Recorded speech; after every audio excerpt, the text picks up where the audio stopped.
episode live stream thingamaflick of Forging Human Connection. I'm your host, Luke W. Russell, and I'm joined with my two co-hosts, Julia Metz and PJ Livingston. And, well, I guess good afternoon, both of you. What's up? Hey, how are you? Howdy.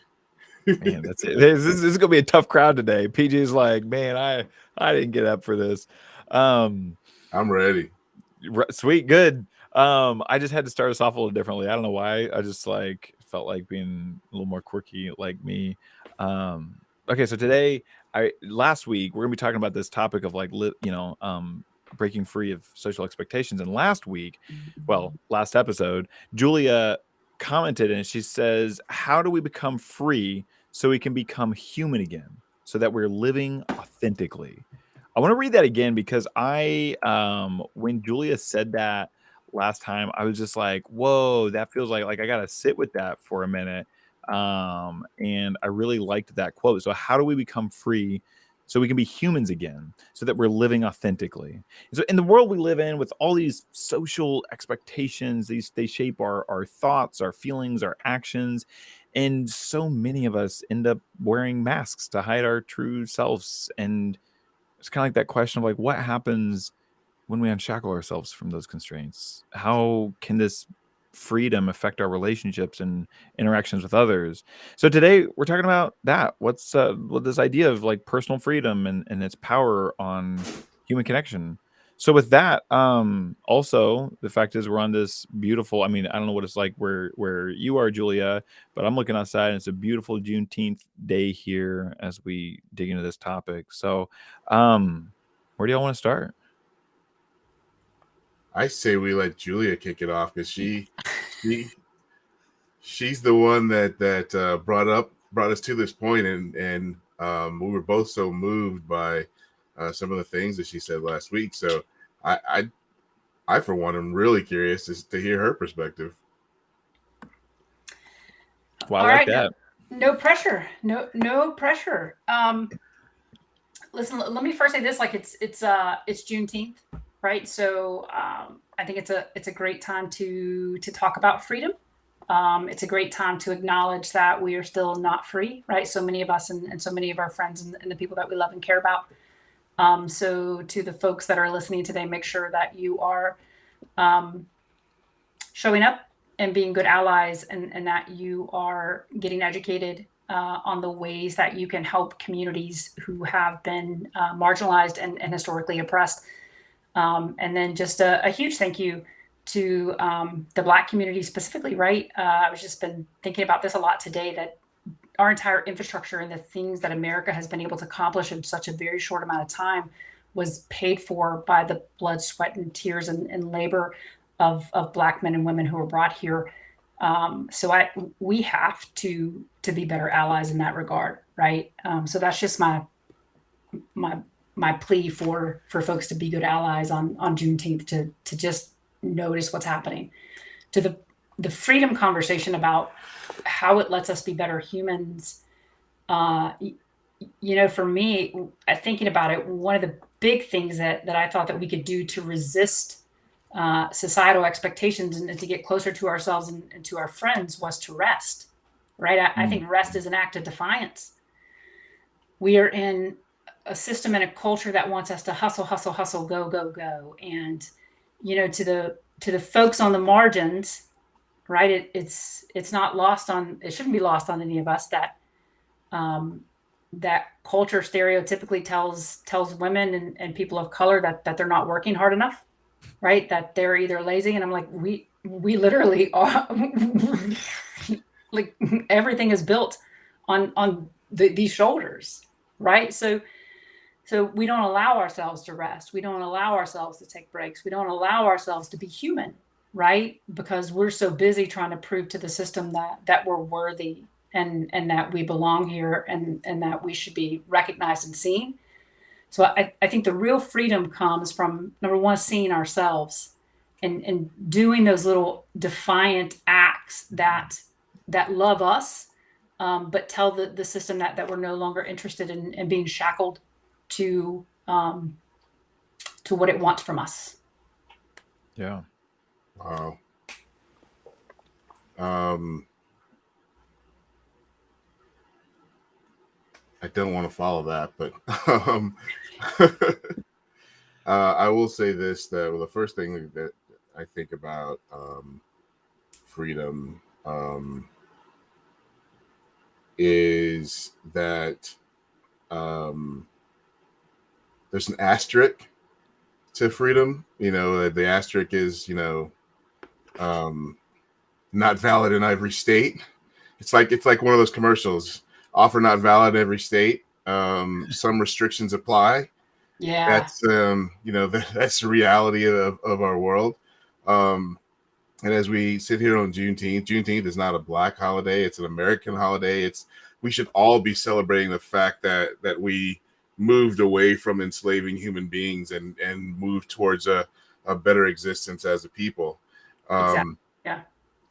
and as far as what it means to me personally, um, there's so much um, praise for wearing the mask. There's so many rewards for wearing the mask, Ooh. um, and as long as you're wearing the mask, then there's opportunities for advancement. As long as you're wearing the mask, then there's opportunities for to be seen by those that by others, um, but you're not being seen authentically, and you're not being seen by yourself, because you're looking in the mirror, you're seeing a mask. And I have worn that mask before, um, and it has taken me a while to get to the point where I realize that um, I get to determine who I want to be authentically. I get to determine who and how I want to show up. And if you don't like it, I think it was Wayne Dwyer that said, "Your opinion of me is none of my business." Yeah. If you don't like it, that's no longer my concern.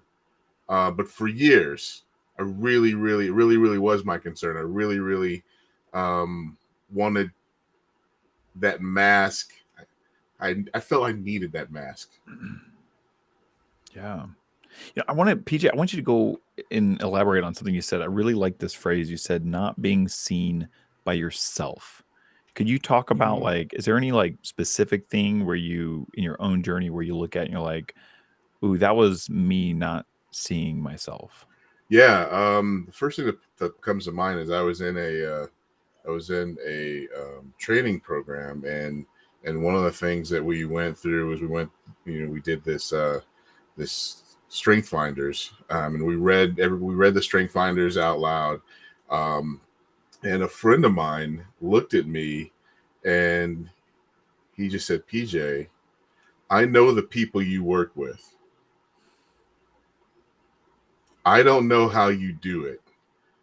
Because the strength finders showed up, showed like who I am, um, but the who I was showing up as was not who I am, and it was Mm. incongruent. And my good friend Cedric said to me, "That doesn't match up," um, and that really was like a jolt to my system. Um, and fortunately, I didn't stay in that role in that company for much longer, um, because I realized what they wanted, the PJ they wanted, the PJ that they had promoted, and the PJ that they were looking to promote again, wasn't me, and it wasn't Mm. who I wanted to be. And so in order to keep ascending, I was going to have to be swimming upstream consistently. Um, and and to Julia's point, um, I chose to rest and took an act of defiance and chose to rest and decided to show up as my authentic self. Another one that pops to mind is during the pandemic, when America was going through its racial awakening, and there were so many people talking about race and a corporate structure and social structures, and I would hear so often that I was different, right? And different meaning that, you know, there's different kinds of blacks. There's, you know, I'm the good corporate black. Yep. Or as W. Kamau Bell, the comedian, says, the private school Negroes. And so what I started to do, because I wasn't being seen, is I started to twist my hair, which is something that was a deliberate act of, oh yeah, I'm just like everyone that you don't see. I want you to see me for who I authentically am. And it affected some relationships. It did. Yeah. And I'm okay. Yeah. What do we like? I want to go back to this idea of this, like these social expectations or the societal expectations that like can shape our thoughts, actions, feelings, and then drives us, and we end up with this mask. Have you ever found a circumstance, either of you, where you realize like way like you didn't even realize you were wearing a mask until like way down the road, until it was like you look backwards and are like, wait, this isn't a new me, it's just the me I wasn't letting shine through. And so like, because I think what happens is, I don't think most of us think of ourselves as wearing a mask. I could be wrong, that's just my perception. I don't think we want to think of ourselves as wearing a mask because it feels inauthentic, and there we have this, you know, whatever, this cultural value of being your true self. And I'm all for being your true self, but at the same time, what happens then is we're still like makeshifting our true selves to be presentable. And then I think what happens is we don't realize we're concocting this image, and then at some point something happens and we realize that I was still trying to be somebody different than me, even though I was trying to just be me. Does that resonate with either of you? Yeah. Yeah.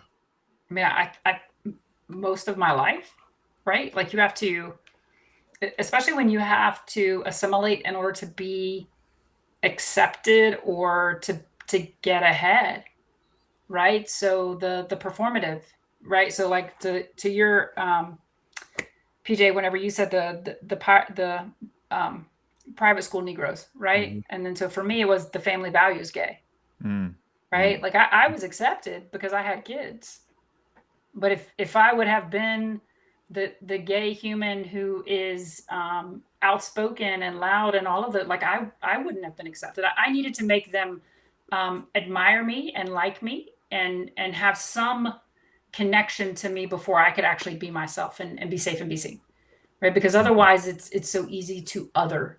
So I mean, the vast majority of my life has been spent masking to make sure that I could get what I wanted or to get ahead or to get a job, right? I mean, you know, to all of those. And to your point though, Luke, like you don't know it when you're doing it, right? I mean, I had talked myself into this identity that, listen, I don't need to go to Pride, right? I don't, and I especially did not like feminine gay men because in the back of my mind, I'm like, why have you given up your power, right? Like you're male, like you have the like that's the power, and I still thought that women were inferior. So in my mind, I wasn't masking. This was just me being who I am, which is, you know, a pretty socially conservative, you know, gay woman. And when you get to the other side of that and you start realizing like, wait a minute, that is what the system wants me to be, so that I'm still conforming enough that I can be tolerated but not celebrated, that I can be present but not accepted. and but it takes a ton of inner work, right? You need to ask yourself why you're doing what you're doing, and then to some extent we're built for this issue because we're all raised on external validation, right? Like no one was asking me, did you do your best, right? So like if I asked the boys to go clean the bathroom, it used to be I was like, all right, did you hit the 10 points that are on the list for the bathroom? Da da da da da.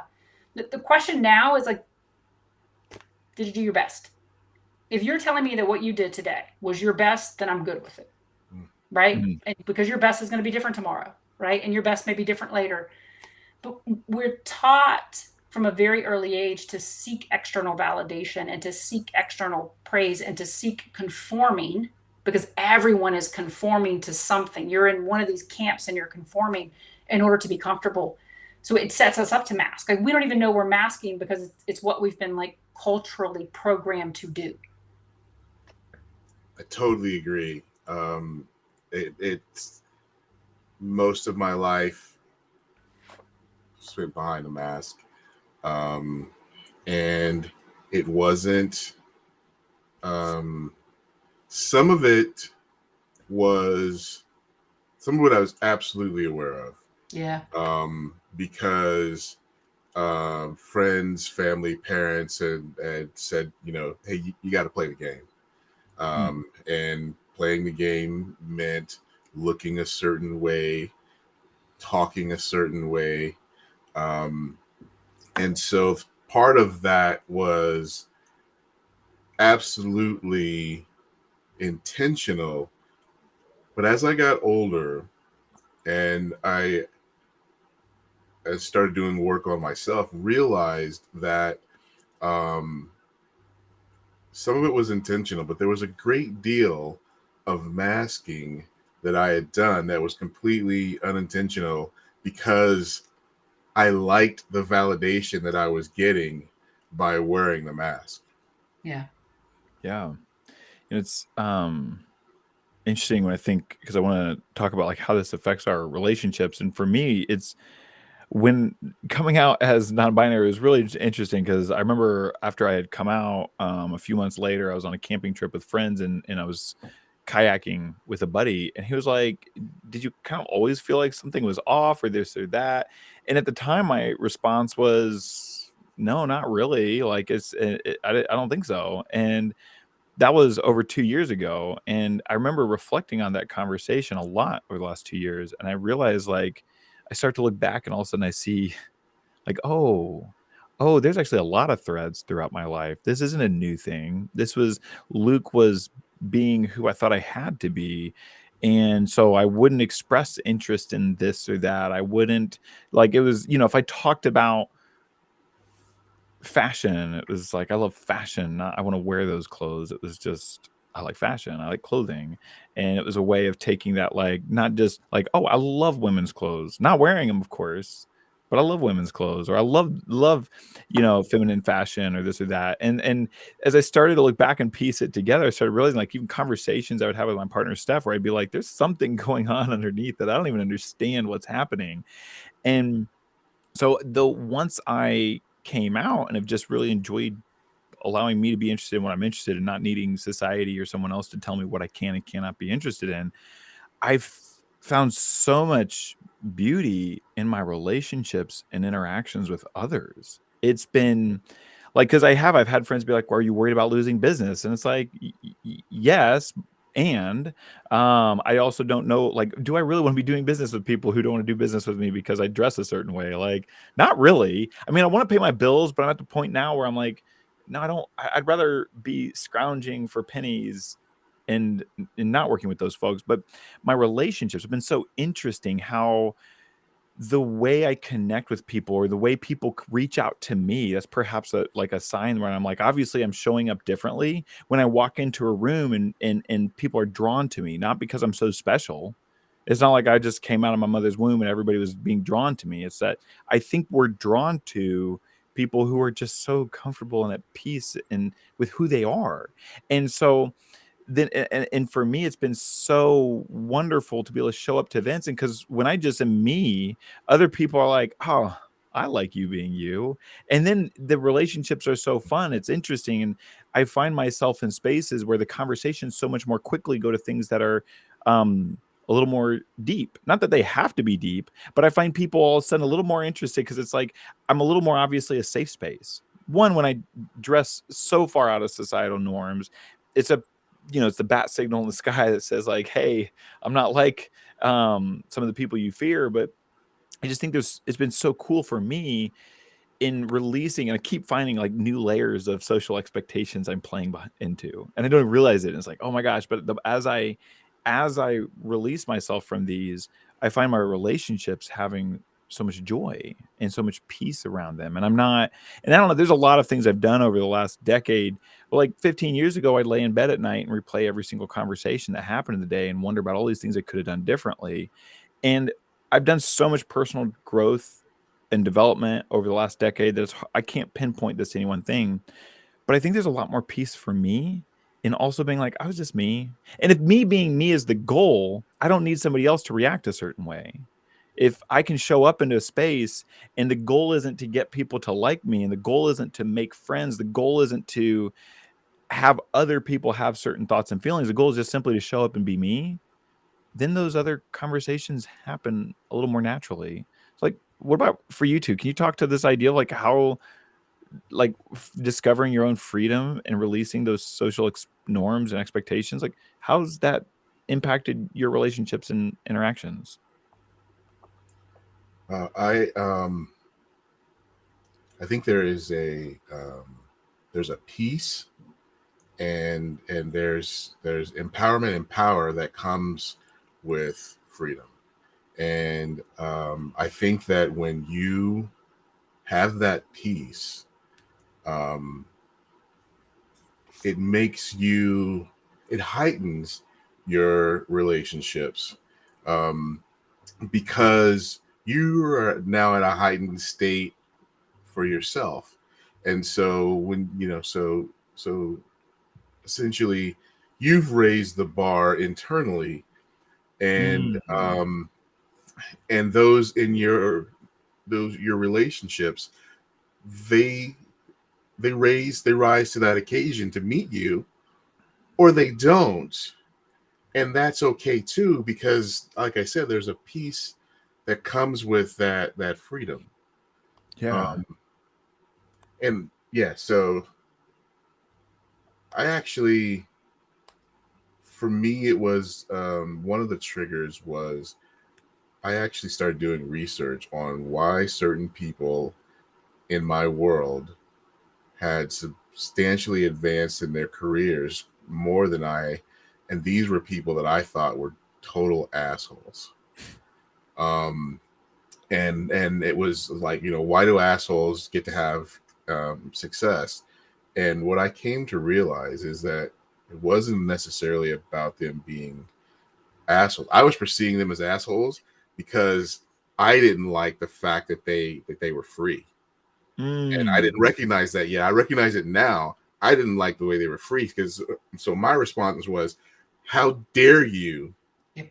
And I can see that now that um, I didn't, when they raised the bar internally, I didn't match in my relationship. I didn't raise it on myself. Um, so yeah, I think there's there's a lot there, and I'll shut up, and more I could say, but I don't want to hog it. So I love that, PJ. I think that's a good clue about whether or not we are free is whether we resent the way that other people show up, Mm. right? Because like that resentment is so often a boundary that we're not holding. It's something that we are, not giving ourselves. We don't feel like we can show up the way that we want to show up, so we resent the people who do.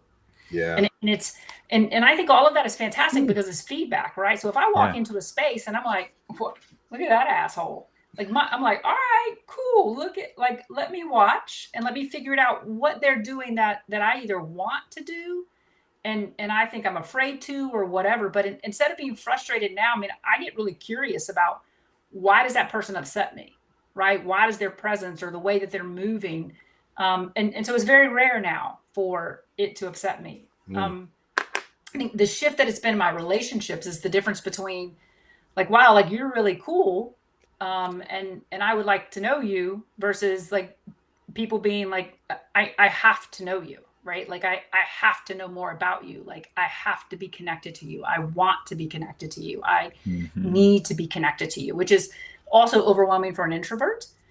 But the more free that I am, and the more that I just am myself, and I don't have any expectations around either making friends or not making friends, or what I do in a space other than just being me, the more intense the gravitation of people is to wanting to be in my orbit, right? So that's the for the relationships, and part of that is the no hiding, right? I mean, you have to get to the point where you're just not hiding. And folks ask me all the time, like the things that I post on Facebook or on Instagram, they're like, well, why are you so honest? Like, are you depressed? Are you whatever? And I'm like, yeah, no, like I'm not depressed, but I'm also not going to lie. I'm not going to hide that parenting is both joyful and a shit show. Yep. Right? I mean, that life is both amazing and like a catastrophe sometimes, right? That I can be angry and still have hope.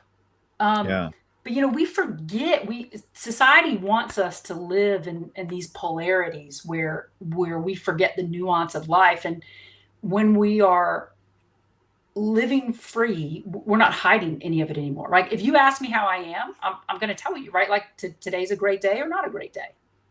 Right? I'm not going to say I'm fine, because that's a lie. I'm not fine. Right? But that freedom to be honest with ourselves, and that doesn't mean that you show up to work and you give them a 30-minute, tirade about how awful your morning was. But it does mean that you know that you have it within you to be honest with the people who matter to you. Yeah. Right? Like, the authenticity is not that we give our entire story to the world and that we can't show up and function like adults, but it's that we understand where we are. We're not lying to ourselves about where we are, and we know who to trust with the story of who we are and where we are. Right? But it's a tremendous impact for me on the depth of my relationships and friendships, and just being able to be honest. I think like there's no hiding. I don't have anything to hide. I don't have, and that alone, because I feel like the system is designed for us to hide. Because the more we talk about our fears or our setbacks, like it unnerves people, because we have spent so much time not talking about it. So like rest and being radically honest, I think are huge acts of defiance in the system. So I'd love for us to give a primer for what maybe we'll chat about the post show. I don't know, but let's talk about like something, and I want us to be a little quick since we've not since we just got a couple minutes left here. But from like how do you begin to break free from social norms, from these things that we think like are masks that we've created for ourselves? I think first of all, you have to understand that you're wearing a mask. And if you're not able to understand you're wearing a mask, you're not going to be able to break free from it. And once you realize that you're wearing a mask, then you have to turn it inside and decide who you want to be and how you want to show up, and be okay with whatever the results happen when you show up authentically. Yeah, for me, it's the obituary. If you've never written your obituary, write it. Nothing will tell you what you're masking or how you're masking better than you sit down to write your obituary, and you go to write the 3 things that you want people to say about you when you pass. And then you ask yourself, wait a minute, nothing that I'm doing during the day has anything to do with these 3 things. Holy, what am I doing with my life? I'm masking. Next step, you ask yourself why, and then super simple, what's one thing that I can do today to get back into living in alignment with what those core values are in your obituary. I love that. And I'm going to invite people like if like figuring out that you are wearing a mask can be a challenge, and so it's kind of, for me, I have no idea how it is for other people, but for me, it's always started with this like feeling like there's something off here, and then it's pursuing that. Like, I mean, it can take me weeks, months, or even sometimes a decade or a lifetime, it seems like, to really peel back the layers. But I think it's that pursuit of self. So I just invite people to pursue themselves. So when you're like, oh man, something's weird here, or I feel something off, or like, I'm not even enjoying this, even though I think I should be. It's kind of like, well, like dig in, dig in on that. But so with that, I'm Love gonna that. say thank you, everybody. I'm gonna give us our little a new video clip for us to transition over here, and then I'll be sitting on the other end of that. So thank you, everybody, for joining us for our show, and then we'll have our post-show conversation here in 30 seconds. What?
Oh, well, that was longer than 30 seconds. Yeah, that didn't feel like 30 seconds. That was a minute, I was- but once I I was clicked vibing it, a I bit, was though. like, I'm committed. I'm committed. All right. Well, I'm thankful it was a minute. I saw you over there journaling. I was like, oh man. Listen, I had this whole thing. Like, so I don't know what you said.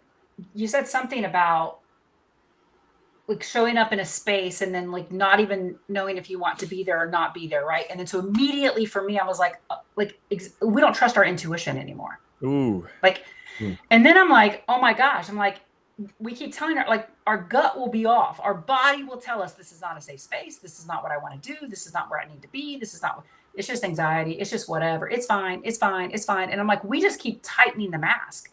And our body and our intuition is telling us to take the fucking mask off. And we're just like, it's finding ourselves and tightening the mask back down. Like we're gaslighting ourselves with our own intuition to the point that we don't even trust us anymore. So we just keep masking because that's the thing that we know to do. Right? Like Wow. Crazy. Yeah. What's coming up for you over there, PJ? Just how powerful of a statement that is and how true it is. Like, and how often I did that, you know,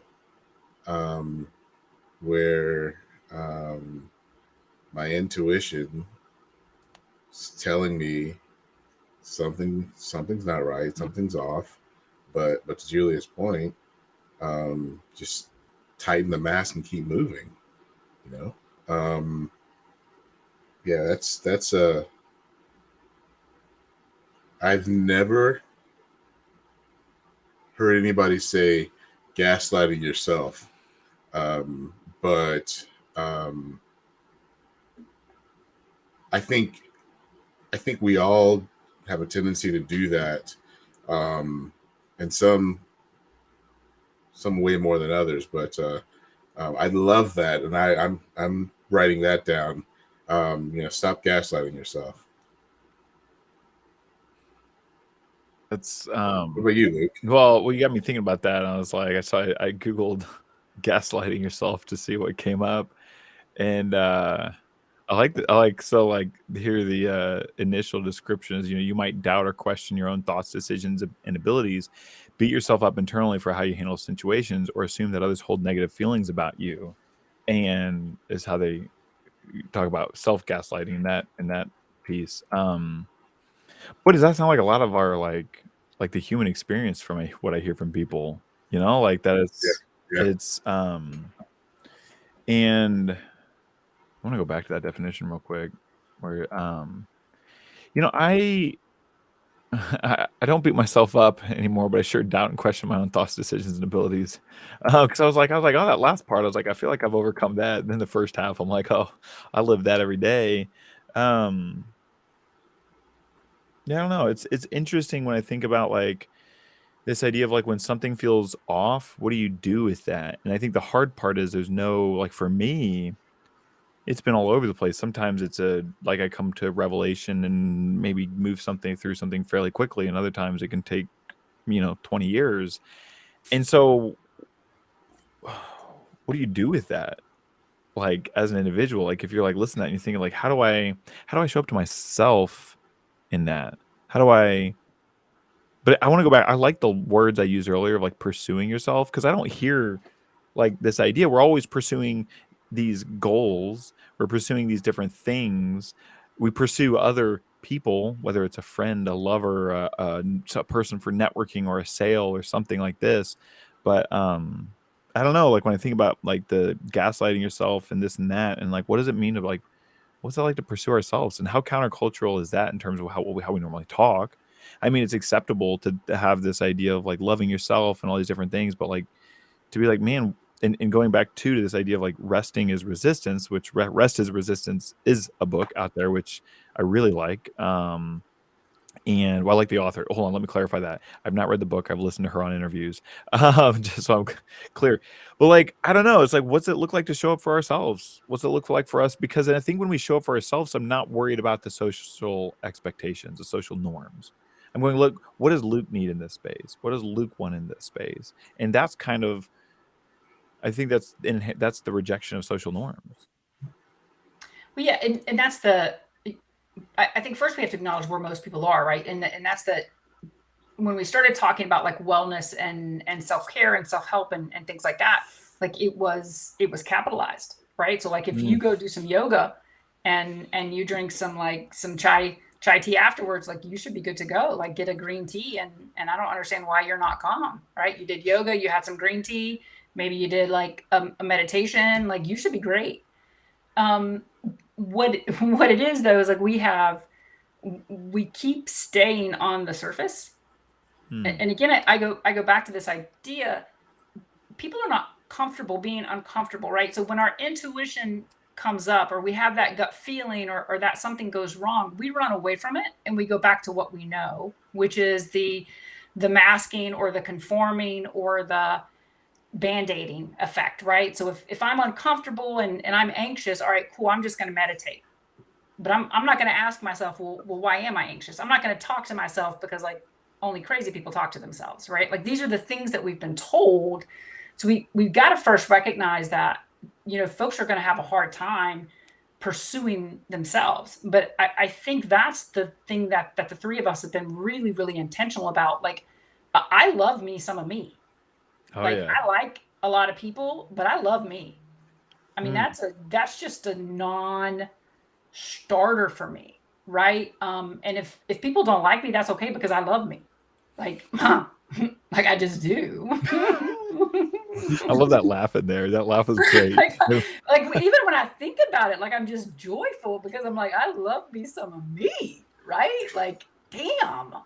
So, but that comes from decades of work on me in pursuit of me. And Luke, you've done a ton of work with thought coaches, with things like that, to get to where you are. And and PJ, you've done a ton of work as well, thinking about the pursuit of you and who you want to be. For the folks listening who are starting that journey, I would just like, don't be afraid to start asking yourself, like, what do those feelings feel like? And then get comfortable being uncomfortable for a minute and thinking about, those intuitions and thoughts and feelings that you have. But I love the pursuit of us over everything else, because I mean, it's the one thing that the system wants us focused on the system. And the only time the system wants us focused on ourselves is to find our flaws. I mean, that's what imposter syndrome is. It's like, well, it's not the system, it's you. You feel like the imposter, so you should work on your own self. Like, no, it's the whole damn gaslighting system. Like, it is not me. Yeah. But there's nothing in the system that says pursue you the same way that you pursue degrees, pursue you the same way that you have pursued external validation, pursue you like, you know, it's you're going to graduate valedictorian from Harvard. Pursue that. Like, pursue you like you're the biggest prize in the world. So the rewards, let me cut you off. The rewards for doing that aren't as obvious as the rewards for, you know, pursuing degrees and pursuing careers. However, the rewards might not be as instantaneously obvious. However, they are far more powerful and significant. And I firmly believe that when you do that, when you pursue you, opportunity chases you. yes. That's been my experience. Is that when you truly pursue you, and relationships pursue you, opportunities chase you, relationships chase you, because authenticity is a magnet. It just is. Yeah. Self-love is a magnet, right? Like when you love yourself, people can't help but love you too. They don't even know why. They're like, wow, there's just something about you. And I'm like, I know. Right. But it's, and I think that the more that there are things like this, and people get to see people like the three of us, right? Like, there's not a degree on the wall for the pursuit of ourselves, but you can see the reward when you see the joy that we all have about talking about pursuing ourselves, right? Like the things that we learned, and what people feel when they're with us, when we talk about how much we love ourselves, right? I don't always like the stuff that I do, but I love me, right? And you, like, that's what it looks like. And the more we show it, and the more we are in spaces where no one else is doing it, and we talk about it, you know, we make it seem like people want to feel like this at the end of the day. And that's not to say there aren't hard days, because there are, but people want to feel like this. I'm curious, what would be the mandatory curriculum, and if you're pursuing a degree in you? Well, PJ, I want you to start on that question. Yeah. Okay. I think Who Am I 101 would have to be there. Like, you have to spend some time knowing who you are before who you are authentically, right? Who are you, PJ? Like, who am I? Yeah. My roles versus my identity, right? My identity is I'm a human who I firmly believe that I am here to help people grow. I firmly believe that I am here to be a to be cheesy, but to be a lighthouse, meaning that I'm firmly planted, and I am shining outwards to those trying to get to where I am, and maybe they can go past me. So, yeah, that's who I am. I love that. Yeah. What was the original question about? Look, what would you'd like to say? What would the curriculum be? Curriculum For if Julie had said there's no degree for the pursuit of you, but if there was, what would the curriculum be? Oh boy, I feel like there's a lot of like, what would the curriculum be? So it's, I mean, I think about this idea of seeing. Oh wow, this is a lot harder than I thought it was gonna be. I was like this. I feel like there's like thoughts, but they're like on the top shelf, and I can't even quite see where they are on that shelf. And I'm like reaching, and you're like feeling around, and like your fingertips like brush something, and it scoots away from you, and you're like, oh. Julia's like, what? I love our conversations. That's me reaching for thoughts. What would like so I feel like on the generic standpoint, I'm like to me, when we want to love ourselves, it's self-compassion, which gets into a big, beautiful world. But I think like I wonder how much of it's just so different for each person. Because like for me, so much of it has been, although I think one thing, I think having spent 2.5 years with a thought coach and it being such a remarkable transformative experience, like I'd be like, we need to learn how to think about our thoughts. We need to learn how to be also to recognize not all our thoughts are like I who we are. So like if I have a thought of something, it doesn't mean that is me. So like I can have a thought that's like, oh man, I'm bad at this, or that person doesn't like me, or this or that. And then when I can like sit with that and be like, no, like, but to see it as like, that's not an objective reality.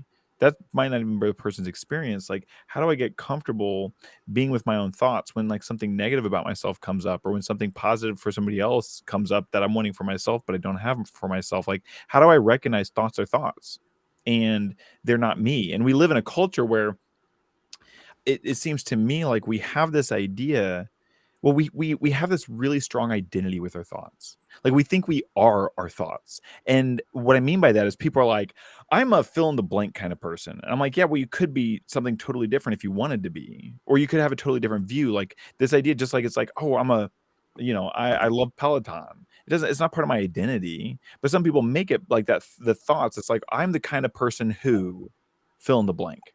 And when we say that, there's nothing wrong with it. I'm not certainly not moralizing it, but what I think happens is we forget that our thoughts change with time and that they can change. And so it's almost like, to me, the current political divisiveness is this like there's no room to change your thoughts of things, and in order to be accepted you have to choose to think something and continue thinking that. So then our thoughts become intertwined with our identity rather than our thoughts just being thoughts that pass through our brain. We can reject them, we can hold on to them, we have so much choice and power over what happens. I think most people feel victim of their brain.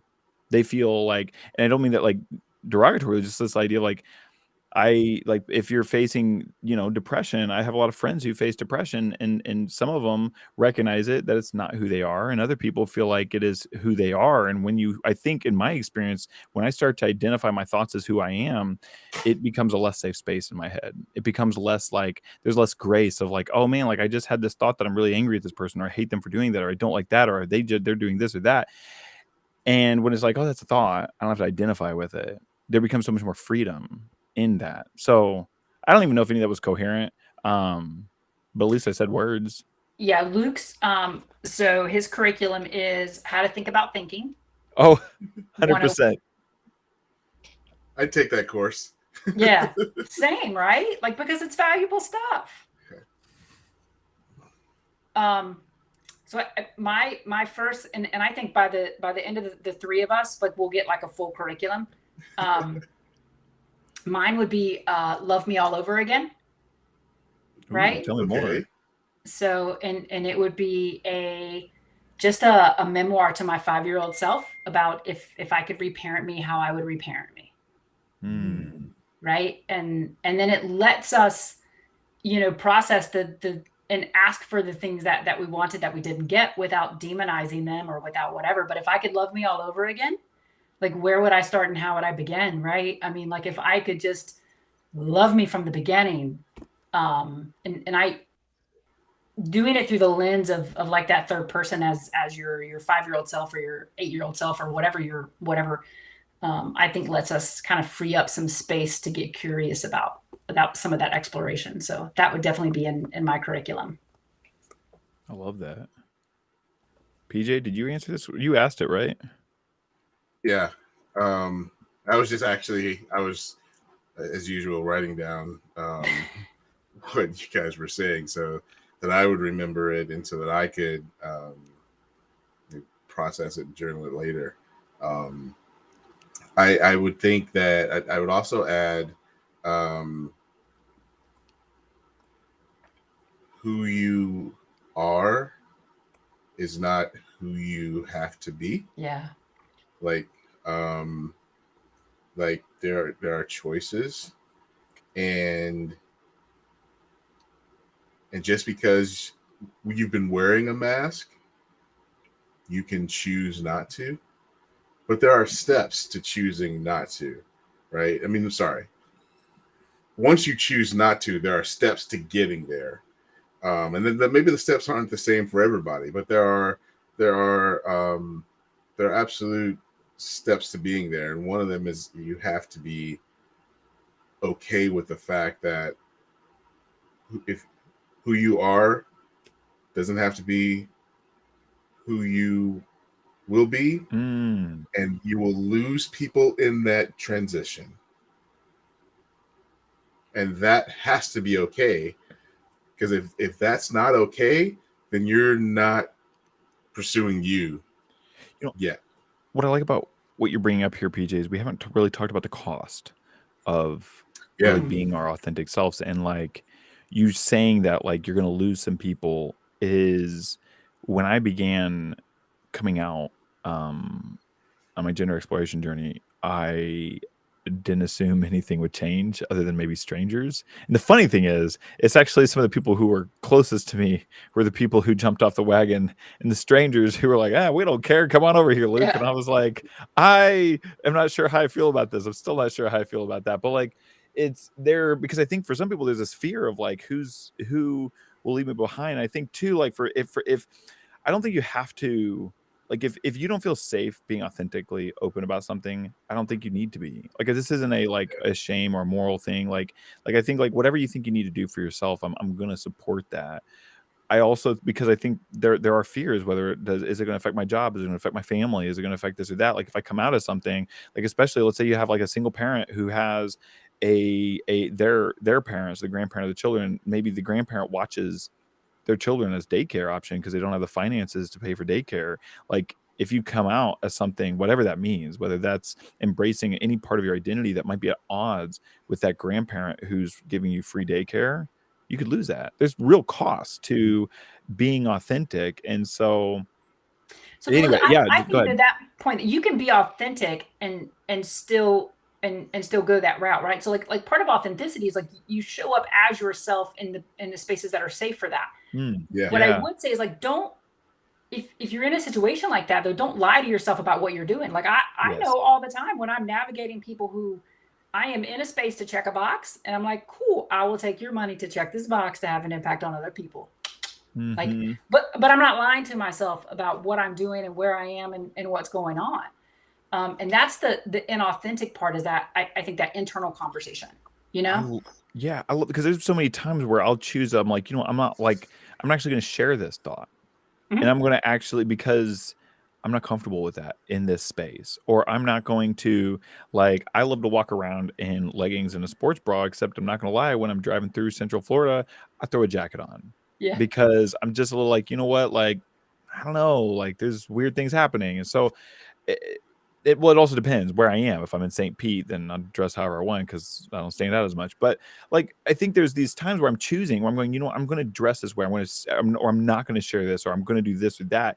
But it's because I'm actually like I'm honoring all of me by Yeah. also recognizing like that's why I'm doing this in this moment. I'm not doing it because I think I'm supposed to. I'm actually making the willful choice to go, you know what, you're not a person or a space or a place where you get that part of me. yeah. I think Julia said a couple weeks ago that not everybody deserves your story. Brene Brown. Um, Renee Brown. Yep. I love that not everybody deserves your story. Yeah. And I mentioned earlier identity and versus role that um, one of my coaches told me, you know, who I is not who I are, meaning my identity and my role don't have to be the same. Like if I need to show up in a place that's not safe necessarily for my identity, then the role that I need to play, so to speak, in that space, it's not a safe space. This is the role I need to play. Mhm. Is okay.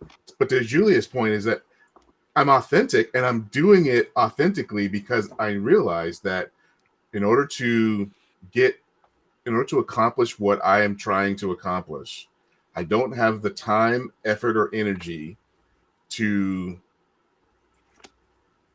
risk safety in that environment. So this is who I need to be at this specific time, but I'm aware of that and I'm okay with that. Yeah. It's different than wearing a mask. Like, I never heard That's people. playing a role. Yeah.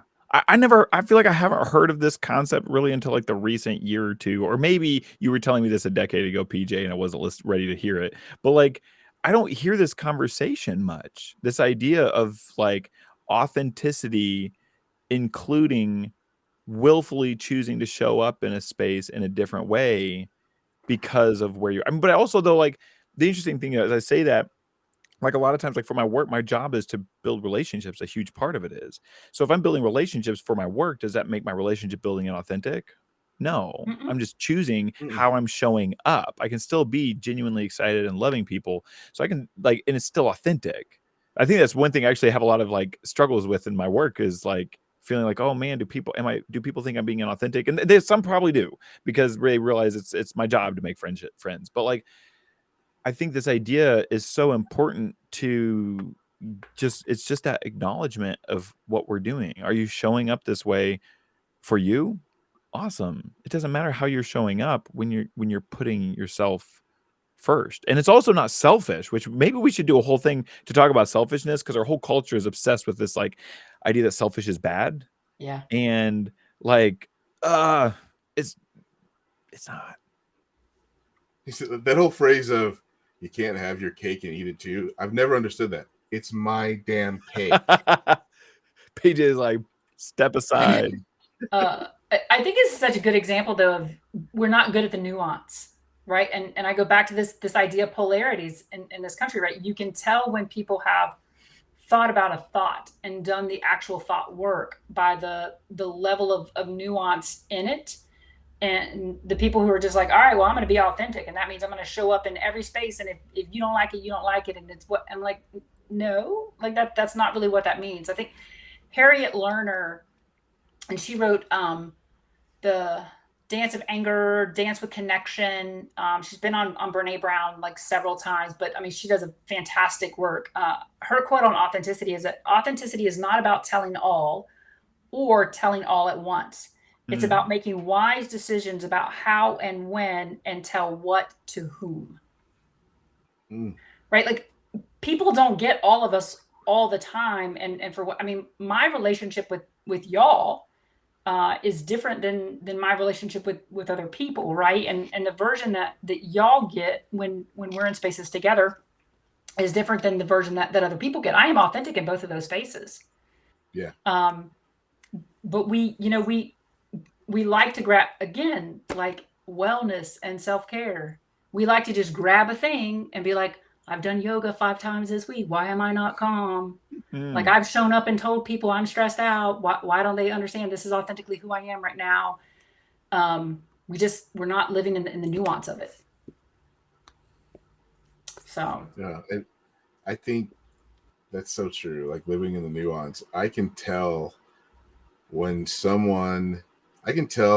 how much someone has thought about something by their level of outrage.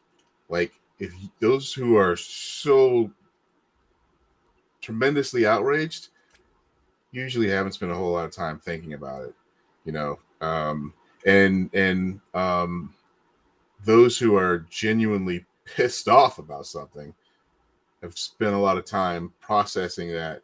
And there's a nuance there. Like, there's I just believe that if you're quick to outrage, how can you be really truly that outrageous? I mean, outraged if you've really thought about it. yeah. Because if you really start to think about things, then you will start to see the other side. You can still be pissed off about it, but when you're outraged, you're convinced that you're right. And when you're convinced that you're right, there's no opportunity for listening, and there's no opportunity for growth. And yeah, so all right. So PJ, I find that to be true on the other end as well. I don't trust people who are immediately outraged or overly sympathetic without having thought about like real empathy and compassion.